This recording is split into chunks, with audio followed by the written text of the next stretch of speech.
Hi, Denise. Thank you so much for being able to come meet with me today to talk about keto and how he's learning about handling challenges, things he's a little bit worried about. Well, thanks for inviting me. I read your book to my 7-year-old grandson, and he thought it was great and would like to hear it again. And it's stuff he's working on. Great.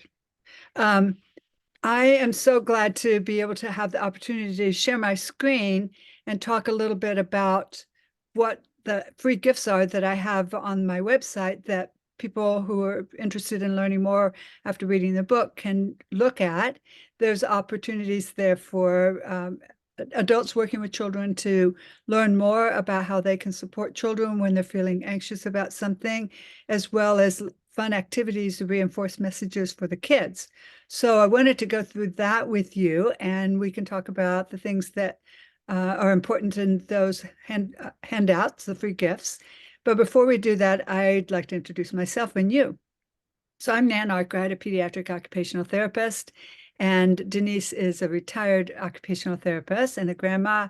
So she has a lot of credentials behind her in being able to share this story with you and her insights and her experience from both a therapy perspective as well as from a parent, of course, and a grandparent perspective. So I'll go ahead and share my screen.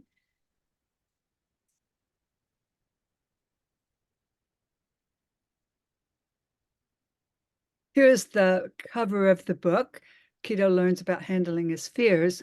And these are the free gifts that go along with that. So I like to be able to reinforce the messages that are in the book because when kids practice in lots of different ways, they begin to integrate the messages into their daily routine and becomes more easy. It's easier for them to actually handle challenges when they come up because they have talked about it with their parents or talked about it with a teacher, any caregiver that's doing this with them. It helps them know a little bit more than just reading the story and being done. So whenever an adult can help follow up a little bit more, get the conversation started about what's it like for you? Do you have those same kinds of challenges? Or if an adult already knows a child is having some of these challenges, then it's an opportunity to say, oh, this is like you. Kita's struggling with similar things. This happens to you sometimes too, doesn't it? Let's see how keto handles it. And so this gives the opportunity for kids and adults to work together to try to build some skills. So this is just a step-by-step drawing. That's just fun to do. And while parents and or the caretakers who are working with a child are doing this together, it's an opportunity to just talk about keto and what's it like to be keto and what did keto learn in the story. And of course, the baboon is a critical player in the story also. He's kind of the adult who has the frontal lobes and the ability to soothe in challenging moments. So that's an opportunity to talk about that while you're drawing the baboon. And then here's some pictures that I took when I was in Africa. I went to Tanzania a year ago, and this was just some of the amazing things that I saw there. And my favorite here is the little baboon on the back of the mama monkey. And I thought of it sort of like he's got an Uber ride and he's just eating his little snack while he's riding along like that, just taking it all in, having a grand time. It's so adorable. So this is an opportunity to talk about the sequence of the story and what happened in the story. So narrate the story again, and you can do it in the way that is similar to what the child might be experiencing, or it can just be the story. And as you're telling the story, you can talk about, for example, when Kito felt unhappy because he felt that he got hurt last time, he was embarrassed last time, he didn't like what happened. And so it's an opportunity for adults to say, well, has that happened to you before? Or remember last summer when that happened to you, something similar to that. So it just is meant to be a springboard for conversation. And then as the story goes on, the baboon is calming Kito down and just being present with him It's an opportunity for an adult to ask, like the baboon knew that Kito needed to just be with him, have some quiet time, just have somebody present with him. And so is that something that you like too? Or is there something different that helps you when something is a little challenging? And then as the story comes to an end, Kito become is able to think of a plan that feels good to him and that his friends enjoy, and he's feeling supported by them. And at the very end, he's completely feeling like, oh, yay, I know how to move forward now. I know that I've got support from my friends. I feel understood. I feel accepted for who I am and what I'm doing. And that's a great feeling and a way that kids can say, I'm prepared for the next time. I know what to do. And the idea is imagining themselves being able to do the same thing again, because if they can do it once, they can do it again. Kids will tell me that. And so you can remind kids when they're in a potentially challenging situation that they could be like Kito because they've done it before like Kito, and they can do it again, just like Kito can do it again. So Denise, do you have any comments on this whole process? I know from all the years of working with kids, as well as your own grandchildren, that this matters. Oh, absolutely. Yeah. And I really like that these extra pages have all this fine motor work too, to add with the emotional, the eye tracking and following the trail and learning how to draw the creatures. That's all wonderful and very entertaining to the kids. I know my grandkids love doing artwork, Mm. and it's a great way to get them to talk about what's going on. Yeah. And that whole concept of practicing what to do in a difficult situation. Years ago, when my kids were little, I took a parenting class and they suggested, things that your kids are doing that are making you nuts, practice it when you're calm. And then when those situations come up, you'll know how to handle it. I found it really helpful when I was learning how to be a better parent. Yeah, that's great advice. Yeah, great advice. Still holds true today. Denise, one time you told me a story about Girl Scouts and the Oh, way you helped a girl. Can you share that? So this was when my daughter was in Girl Scouts, and the girls were taking turns leading the group. And so the girl who was leading, I just stood next to her and just to give my support and power. And then I needed to go do something else. I asked another mom to come stand by her, and she goes, "Well, but you're not doing anything." I said, "No, I'm being present. I'm supporting her." And that mom couldn't conceive of not talking and taking over, but just being present and helping in that way. Yeah. Yeah, it's powerful. And lots of times when you're in a situation that is kind of a fight or flight situation, words are the last thing you want to hear or can process because you're not in the thinking brain, it's just offline. But that support is very palpable for people who are in that moment, and that matters so much. And I've certainly had situations where something was challenging to me, and having someone there, just like you said, it matters. It makes such a difference. So I think that not to be underrated, like you're saying, like just being there. Mm-hmm. That is a lot. And that Mm-hmm. is sort of a theme in this series on keto is what the adult can do that's calming and why it matters, what difference it makes. And it does. And it stands on its own. It's not mixed with, oh, and we're going to do this. And how about if you try this idea? And it's not mixed with all the thinking part of the brain. It's just on its own, just letting the wave pass, because then the child can hear words and can start thinking about how to solve a problem, but they pretty much have to be separate. First this, then this. And that can be really hard because as adults, we're always in a rush. Let's just get this problem solved. Let's move on. But it's just not the way the brain works. Right. I think understanding that can make it a little easier for adults working with children to think about uh, what to do differently and how to show that empathy. Absolutely. Yeah. And sometimes the whole just take a breath is helpful too. That's true. That's true. Yes, for both adult and kids. Yes, This is all definitely. this applies to adults as well. Yeah. Yes. So in the moment, it can be hard to think about, what do I say? Like these are ideas of things you can say, but it's not like you're having a conversation and trying to get answers or trying to direct and solve problems and say, you should just do this, or we need to get out the door. It's almost time. Like none of that works, but calming words every once in a while. I'm right here. You're Mhm. safe. It's hard right now. Soon it will feel different. Those kinds of messages. So, because it can be hard to come up with those, I just made a list of things that I think could be helpful for adults in those moments. But those are also messages we can say to ourselves because it comes first from the adults, the regulated adult, before the child can begin to be regulated. So these are things that can also be relevant for the person trying to support the child who's feeling a little anxious, feeling a little dysregulated.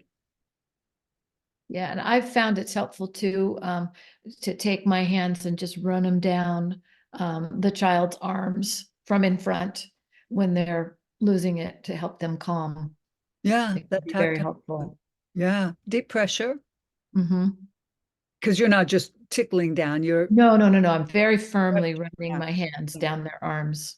Because you're tapping into the deeper receptors under the skin when you do that. Yeah, And those are the yeah, calm ones. The yeah, ones that light touch are more excitatory, so it makes kids a little bit more stimulated. yeah. And I always do it from in front of them, so it's not a surprise. Yeah, great tip. And so then the next one is, so when the child is ready for talking about what the situation, they've moved past all the big emotions and they're thinking, what should we do about this? These are just some leading questions that might be applicable to situations.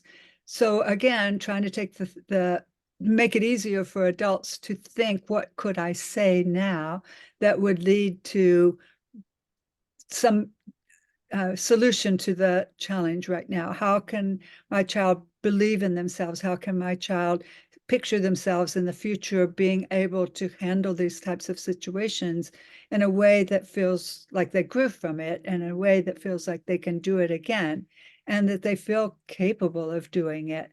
So sometimes knowing, I mean, the most valuable thing to me in therapy is when a child will actually tell me what they're thinking and what they're upset about. So I'm just trying to get out of here. I don't like this. I don't want to play this game. This is scary to me. If I put them on a swing or something that is a little bit uncomfortable for them, like, this is scary. Can I get off? Those kinds of things. It gives me so much information and tells me exactly what I need to do next. And if they don't, then I'm guessing and doing my best based on 28 years of experience of being a therapist, but it's still the best because I still don't always guess right. So these are just ways that might elicit responses and conversation to help go deeper into what's going on underneath the child's behavior. Because what we see on the behavior, as we know, Denise, that the behavior tells us that something's happening, but what is it that we have to dig to find out, or that they have to kind of come figure out for themselves through leading questions like this. Yeah, those are excellent questions. Oh, thank you. Yeah, and one of the best questions out of there, I think, is just having curiosity, asking, but also, again, asking yourself, why am I feeling agitated right now when I'm trying to support my child? So knowing, going down a little bit deeper, like noticing in your body, what is your body telling you? It's telling you you're feeling agitated about something. What could that be? So that curiosity.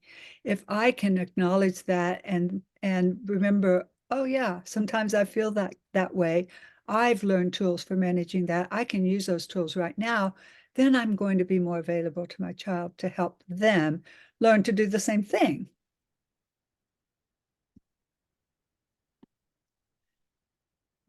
Let's see. Now, so We were just talking about feelings on the surface and feelings underneath. So that's what happened in the story. Kito learned about his big feelings that he showed the baboon, and the baboon helped him with. And so we know, we see, that's what we see with our children. And he says, if you don't play my game, I don't want to be your friend anymore. So that's what we see. It's not really what Kito means, but he doesn't have the vocabulary, doesn't know how to know, to define what's going on inside of him. He doesn't know, like he feels embarrassed, incompetent to be able to participate in this race. And so this is what comes out.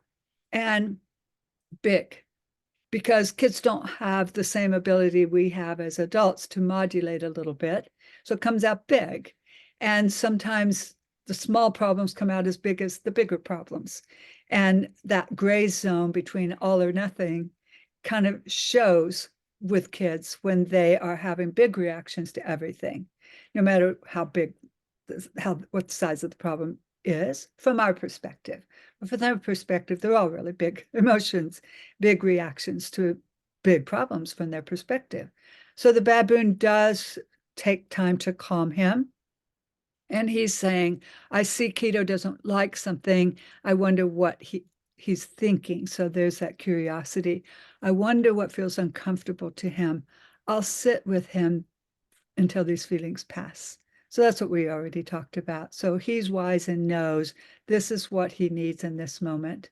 And then after that time passes, then Kito's able to think to himself, talking it out made me think of something I could do.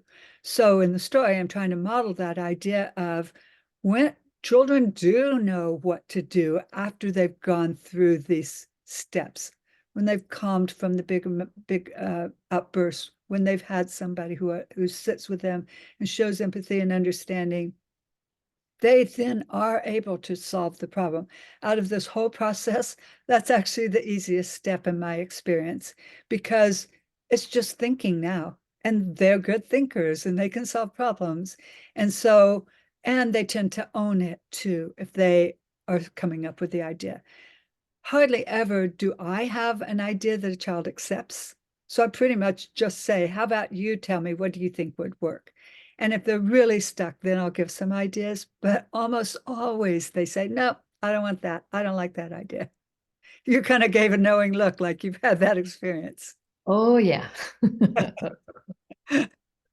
Yeah, yeah. No, I had an experience with my two when they were little and they were fighting over something. And I sent them both to their rooms. I said, when you guys can figure it out, you can come out of your rooms.